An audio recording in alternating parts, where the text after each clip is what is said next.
SV news కు స్వాగతం. ముందుగా హెడ్లైన్స్. ఐపీఎస్ అధికారి ఆత్మహత్యపై నిష్పాక్షిక విచారణ జరపాలి, రాహుల్ డిమాండ్. గూగుల్ డేటా సెంటర్తో ఏపీకి 10,000 కోట్ల ఆదాయం, పెమ్మసాని.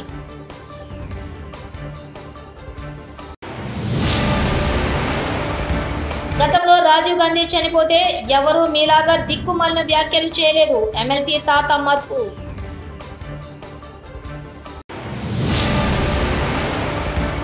మాగంటి సునీత చనిపోయిన తన భర్తను గుర్తుకు వచ్చి ఏడుస్తుంటే యాక్షన్ అంటారా శ్రీనివాస్ గౌడ్. హర్యానా సీనియర్ ఐపీఎస్ అధికారి వై పురాణ్ కుమార్ ఆత్మహత్యకు కారకులైన వారిపై చర్యలు తీసుకోవాలని కాంగ్రెస్ సీనియర్ నేత రాహుల్ గాంధీ డిమాండ్ చేశారు. పురాణ్ కుమార్ కుటుంబ సభ్యులను రాహుల్ గాంధీ మంగళవారం నాడు ఇక్కడ కలుసుకుని వారిని ఓదార్చారు. పురాణ్ కుమార్ తన నివాసంలో తుపాకీతో కాల్చుకుని ఆత్మహత్య చేసుకున్న ఘటన తీవ్ర సంచలనమైంది. బ్యూరోక్రసీ, పోలీస్ వ్యవస్థలో కుల వివక్ష ఉందనే ఆరోపణలు మరోసారి తెరపైకి వచ్చాయి. గతంలో రాజీవ్ గాంధీ చనిపోతే ఎవరు మీలాగా దిక్కుమాలిన వ్యాఖ్యలు చేయలేదు, భర్తలు చనిపోతే మహిళలు ఏడుస్తారు కదా, అలాంటి మహిళల గురించి అంత దిగజారే విధంగా మాట్లాడతారా? పక్కన 2 మహిళలు, పీజేఆర్ కూతురు మేయర్ విజయలక్ష్మి ఉండగా డ్రామా అంటూ ఇలాంటి వ్యాఖ్యలు చేయడం సిగ్గుచేటు. బీఆర్ఎస్ ఎమ్మెల్సీ తాత మధు. భారతదేశంలో కాదు, ప్రపంచంలో ఎక్కడా కూడా ఒక భర్త చనిపోతే మహిళలు ఏడవటం అనేటువంటిది మన సంస్కృతిలో భాగంగా, మన ఎఫెక్షన్లో భాగంగా వచ్చింది. ఇంత దిగజారి నికృష్టంగా మాట్లాడినటువంటి మంత్రులు ఈ రాష్ట్రంలో ఉండటం అనేది తెలంగాణకు సిగ్గుచేటు. ఎందుకంటే వీళ్ళ స్టేట్మెంట్లు ఎందుకంటే సీనన్న చెప్పినట్టు గతంలో ఇందిరాగాంధీ గారు చనిపోయారు, రాజీవ్ గాంధీ గారు చనిపోయారు. ఎవరు కూడా ఇలాంటి దగుల్బాజీ స్టేట్మెంట్లు ఇవ్వలే. అయ్యో ఈ విధంగా చనిపోయారని బాధపడ్డారు తప్ప ఇలాంటి దిగజారిన స్టేట్మెంట్లు ఇవ్వలేదు. అది కూడా పొన్నం ప్రభాకర్ గారు 2 మహిళలను పక్కన పెట్టుకొని ఆయన స్టేట్మెంట్ ఇచ్చాడు. ఒక పక్క మేయర్ గారు ఉన్నారు, ఇంకో పక్క దివంగత పి జనార్దన్ రెడ్డి గారి కూతురున్నారు. వారిద్దరి సమక్షంలో మహిళలను కించపరిచే విధంగా స్టేట్మెంట్ ఇవ్వడం జరిగింది. అదే మాగంటి సునీత చనిపోయిన తన భర్త గుర్తుకు వచ్చి ఏడుస్తూ ఉంటే యాక్షన్ అంటారా? కమ్మ సామాజిక వర్గం మద్దతుతోనే నువ్వు మంత్రి అయ్యావు కదా. తుమ్మల నాగేశ్వరరావు మరి అదే సామాజిక వర్గానికి చెందిన ఆడబిడ్డ దుఃఖంలో ఉంటే అవమానిస్తావా? మాగంటి గోపీనాథ్ చనిపోయినప్పుడు సునీత ఎంత బాధపడిందో మీరు అనే మాటలకు అంతకంటే ఎక్కువ బాధపడుతుంది. ఆమెను అవమానించిన మంత్రులు వెంటనే సునీతకు క్షమాపణలు చెప్పాలి. బీఆర్ఎస్ మాజీ ఎమ్మెల్యే శ్రీనివాస్ గౌడ్. అసలు నువ్వు మంత్రి ఎట్లయినావు? ఆ కమ్మ సామాజిక వర్గం వాళ్ళు ఓట్లేస్తేనే మంత్రి అయినావు. ఇప్పుడు మంత్రి ఎట్లయినావు? ఆ సామాజిక వర్గ కోటలే మంత్రి అయినావు. ఖమ్మం జిల్లాలో ఖమ్మం సామాజిక వర్గం వాళ్ళు మా జాతి గురించి కొట్లాడతాడు, మా వాళ్ళకు ఆపదలో చాదుకుంటాడని చెప్పి మీకు ఆ స్థానం వచ్చింది. మరి మీ సామాజిక వర్గంలో ఒక యువకుడు చనిపోయి బై ఎలక్షన్ వచ్చినది ఎక్కడన్నా కాదు, చనిపోయిన సందర్భంగా వచ్చినటువంటి బై ఎలక్షన్లో ఆ సందర్భంగా అయినటువంటి మీటింగ్ పక్కల కొడుకుంది, కూతురుంది. కాలికి దెబ్బ తగిలిన ఒక కూతురు కుంటుకుంటూ మా నాన్న ఆశయాలని మధ్యలో ఆగిపోయొద్దు, మా అమ్మ ఆశయాలను నెరవేరుస్తుందని చెప్పి ఒక బిడ్డ తిరుగుతుంది. కుడి పక్క కొడుకు, ఒక పక్క బిడ్డ తల్లిని ఓదార్స్తుంటే ఆ ఓదార్చే ఏడుపుని నువ్వు యాక్షన్ అంటే ఆమె చనిపోయినప్పుడు ఎంత బాధపడ్డదో ఇవాళ నీవు అంటే ఆమెకు అంతకన్నా బాధతో కుమిలిపోతా ఉంది. అయ్యో నా భర్త చనిపోయి నేను బాధపడితే నా ఏడుపుని కూడా యాక్షన్ అంటున్నారు వీళ్ళు, అది ఎవరో కాదు మా కులపల్లె అంటున్నారు అని చెప్పి కుంగిపోతా ఉంది ఆమె. వెంటనే క్షమాపణలు చెప్పాలి.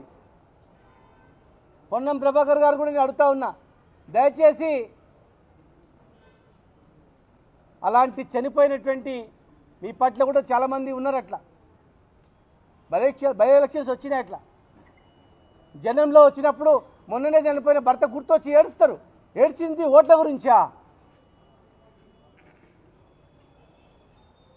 ఇది ఆడవాళ్ళందరూ గమనించాలా. విశాఖలో గూగుల్ డేటా సెంటర్ ద్వారా ఏపీ ప్రభుత్వానికి 10,000 కోట్ల ఆదాయం వచ్చే అవకాశం ఉందని కేంద్ర మంత్రి పెమ్మసాని చంద్రశేఖర్ తెలిపారు. ఇతర సంస్థలు విశాఖకు వచ్చే అవకాశం ఉందన్నారు. గూగుల్ విశాఖకు రావడానికి ప్రధాని మోదీ, సీఎం చంద్రబాబు, మంత్రి నారా లోకేష్ విశేషంగా కృషి చేశారని చెప్పారు. హైదరాబాద్ తీసుకుంటే ఐటీ ఇండస్ట్రీ మెచ్యూర్ అయిపోయింది. ఒక ప్లేస్ లో ఒక ఇండస్ట్రీ మెచ్యూర్ అయినప్పుడు మళ్ళీ దాన్ని ఇంకో ప్లేస్ లో రెప్లికేట్ చేయడం అనేది చాలా కష్టమైనటువంటి పని. సో ఒక స్ట్రాటజిక్ ప్లానింగ్ లో ఏమైతే మెచ్యూర్ అవ్వని బిజినెస్లు, కొత్త బిజినెస్లు ఏమున్నాయి వాటిని మనం ఎర్లీగా తీసుకొచ్చి ఎకో సిస్టమ్ ఎలా బిల్డ్ చేయాలనే ఉద్దేశంతో వచ్చినటువంటిదే. ఇప్పుడు ఏఐతో ఉన్నటువంటి ఏఐకి చాలా కంప్యూటింగ్ పవర్ కావాలి, డేటా సెంటర్స్ కావాలి. కాబట్టి దీన్ని మనం అందిపుచ్చుకోవాలని ఒక స్ట్రాటజిక్ ఐడియా తీసుకొని ముఖ్యంగా నారా లోకేష్ గారు గత 1 year నుంచి బ్యాక్గ్రౌండ్ లో సిస్టమేటిక్ గా ఈ డేటా సెంటర్స్ అన్నిటి మీద వర్క్ చేసుకుంటూ వచ్చారు. వర్క్ చేసినప్పుడు డేటా సెంటర్స్ అంటే ఈ పెద్ద పెద్ద కంపెనీస్ కి డేటా ప్రైవసీ ఇష్యూస్ ఉంటాయి. గవర్నమెంట్ పాలసీస్ స్టేబుల్ గా ఉండాలి, మార్చకూడదు, ట్యాక్స్ స్ట్రక్చర్ మార్చకూడదు. పెద్ద పెద్ద కంపెనీలు ఇప్పుడు ఈ రోజున వచ్చేటువంటి ఇన్వెస్ట్మెంట్ $10 billion అంటే దాదాపు రూపాయి విలువ తీసుకుంటే 90,000 కోట్ల రూపాయల విలువ చేసే ఇన్వెస్ట్మెంట్ పెట్టాలనుకున్నప్పుడు కంపెనీలు చాలా ఆలోచిస్తాయి. వీటన్నిటికి కావాల్సినటువంటి రీఅష్యూరెన్స్ సెంట్రల్ గవర్నమెంట్ ఈ రోజు ఉన్నటువంటి అశ్విని వైష్ణవ్ గారు కానీ అదేవిధంగా ప్రధానమంత్రి మోదీ గారు ఆ రీఅష్యూరెన్స్ ఇచ్చారు. ఇచ్చే విధంగా లోకేష్ గారు, చంద్రబాబు నాయుడు గారు 1కి 10 సార్లు ఫాలో అప్ చేసి అంతా ఒక స్టేజ్కి తీసుకొచ్చి ఈరోజు ఒక చారిత్రక ఘట్టంలాగా తీసుకొస్తా ఉన్నారు. మొట్టమొదటిగా నిజంగా నేను మనస్ఫూర్తిగా ఈ రోజున లోకేష్ గారిని అభినందించాలి. అంటే ఇంత హార్డ్ వర్క్ చేసినప్పుడు ఇది entire credit goes to him. ఇది నా ఒకటి. రెండోది, దీనివల్ల రాష్ట్రానికి జరిగేటువంటి ప్రయోజనాలు. ఒకటి, ఇందాక నేను చెప్పినట్టు ఒక ప్రాంతంలో ఒకటి వచ్చినప్పుడు ఎకో సిస్టమ్ బిల్డ్ అవుతుంది. ఇప్పుడు మీరు చిన్న చిన్న గ్రామాల్లో, పట్టణాల్లో చూస్తేనే ఒక దగ్గర గోల్డ్ షాపులు ఉంటే పక్కన 10 గోల్డ్ షాప్స్ పెడతారు, ఆటోమొబైల్ షోరూమ్స్. ఎందుకంటే కస్టమర్ అక్కడికి వచ్చినప్పుడు వాళ్ళకి ఆ ఎకో సిస్టంలో ఒక దాంట్లో నుంచి వచ్చి బిజినెస్ వస్తుంది. డేటా సెంటర్స్ అయినా అంతే. ఈ ఎకో సిస్టమ్ అంతా బిల్డ్ అయిపోయి అక్కడ కావాల్సినటువంటి మ్యాన్ పవర్, లార్జ్ డేటా సెంటర్కి కావాల్సిన కూలింగ్ ఇన్ఫ్రాస్ట్రక్చర్, పవర్ ఇన్ఫ్రాస్ట్రక్చర్ ఇవన్నీ వైజాగ్కి వచ్చేటువంటి అవకాశం ఉంటుంది. కాబట్టి ఒక డేటా సెంటర్లో ఇప్పుడు 90,000 కోట్ల రూపాయలు పెట్టుబడి వస్తే నంబర్ 1 అది కట్టేటప్పుడు దాదాపుగా 5 నుంచి 6 వేల మందికి జాబ్స్ వస్తాయి. సంస్కృతి అపార్ట్మెంట్స్కి వెళ్ళి ఈ 43 ఓట్లు ఉన్నాయని చెప్తే ఆ అపార్ట్మెంట్లో ఉండే ఒక మహిళ, అక్కడ వారు నివాసం ఉంటున్నారు, వీరెవరైనా మీకు తెలుసా ఈ అపార్ట్మెంట్లో ఉంటున్నారా అని వారిని అడిగితే వారు ఇచ్చిన సమాధానం దయచేసి మీరు వినండి.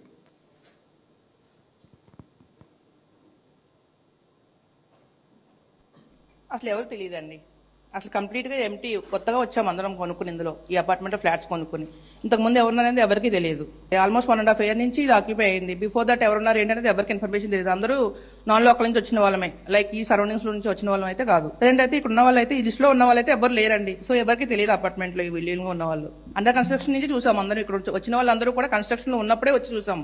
బిఫోర్ దట్ ఏ ఇల్లు ఉన్నదని ఎవరికి తెలియదు, ఎవరున్నారు అనేది కూడా తెలియదు.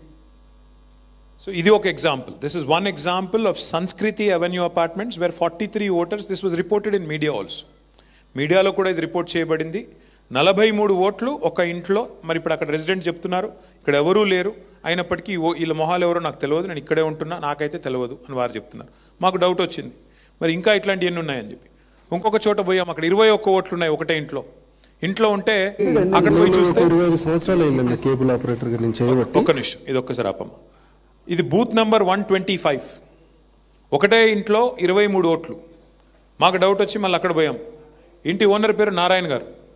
ఆ నారాయణ గారు ఆయన చెప్పిన మాట మాకు, మా పార్టీ కార్యకర్తలకి, ఈ 23 ఓట్లలో నాకు ఏ ఒక్కటి కూడా నాకు సంబంధం లేదు, నాకు తెలియదు, వీళ్ళు ఎవరో కూడా నాకు తెలియదు అని వారు చెప్పారు.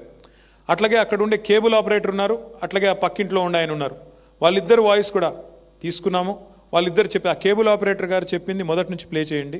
ఆయన ఏరియాలో మొత్తం సుపరిచితులు. కేబుల్ ఆపరేటర్ గా నేను చేయబట్టి కేబుల్ ఆపరేటర్ గా చేస్తున్నాను. ఈ నారాయణ అనేటైనా మొన్న అంటే ఒక 15 years తర్వాత వచ్చాడు, ఇక్కడ కొనుక్కున్నాడు 60 గజాల ప్లేస్ అని. ఈయన బిల్డింగ్ పైన ఇన్ని ఓట్లు, వీళ్ళు 26 ఓట్స్ ఆయన తీశారు అంటే ఆయననే పరిశానలో ఉన్నాడు. ఇంకోటి ఆయన అడుగుతున్నాడు, అసలు నాకే తెలీదు ఈ ఓట్లు ఎట్లా వచ్చాయి. సో నారాయణ గారి ఇంట్లో ఓట్లు ఉన్నట్టు ఆయనకే తెలియదు. ఎలక్షన్ కమిషన్ మాత్రం 23 ఓట్లు ఉన్నాయని చెప్తుంది. ఆ 23 ఓట్లు ఎవరివో ఆ ఇంటి ఓనర్ కూడా తెలియదు. ఇది కేబుల్ ఆపరేటర్ గారు అక్కడ ఉన్నాయని చెప్తుంది. అది కూడా ప్లే చేయండి. ఇల్లు 80 గజాలు, ఇది G+3. నిన్న ఇదేమైందంటే లిస్ట్ తీసుకొని ఓనర్తో మాట్లాడితే ఓనర్ది ఒకటే ఓటు ఉంది, మిగతా రెంటర్స్ 2 ఉండాలి, 3 టోటల్ 3 ఓట్లు. ఈ మిగతా వాళ్ళు చూపెట్టిన ఇల్లు ఎవరెవరని అడిగితే ఓనర్ చెప్పి నాకు ఎవరు తెలియదు దీనిలోకి వెళ్ళి అన్నాడు. చెప్పింది ఓనర్ అడిగినా మీరు గుర్తుపడతారా, మీ దగ్గర రెంట్కుంటున్నా ఉన్నారా ఇంతకుముందు తెలుసా అంటే నాకు ఈ ముఖాలు ఎవరు తెలియదు, నేను ఫస్ట్ టైమే చూస్తున్నా. నేను ఫస్ట్ టైం చూస్తున్నా, నాకు ఎవరూ తెలియదు, వీళ్ళు ఎవరు కూడా తెలియదు, ఈ ఓట్లు అసలు లేదు, సంబంధం లేదు. Not a single voter who is registered in this house in booth number 125 is known to the owner. These are pretty much fake votes, non-existent votes, complete subversion of electoral process, complete, collusion at the grassroots level between BLOs and Congress party leaders. IPS అధికారి ఆత్మహత్యపై నిష్పాక్షిక విచారణ జరపాలి, Rahul demand. Google data సెంటర్తో ఏపీకి 10,000 కోట్ల ఆదాయం, పెమ్మసాని.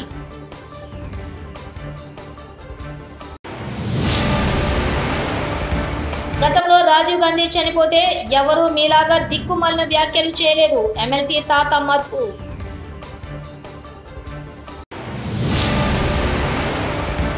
మాగంటి సునీత చనిపోయిన తన భర్తను గుర్తుకు వచ్చి ఏడుస్తుంటే యాక్షన్ అంటారా శ్రీనివాస్ గౌడ్. ఇవి బులెటిన్ విశేషాలు. చూస్తూనే ఉండండి ఎస్వీ న్యూస్.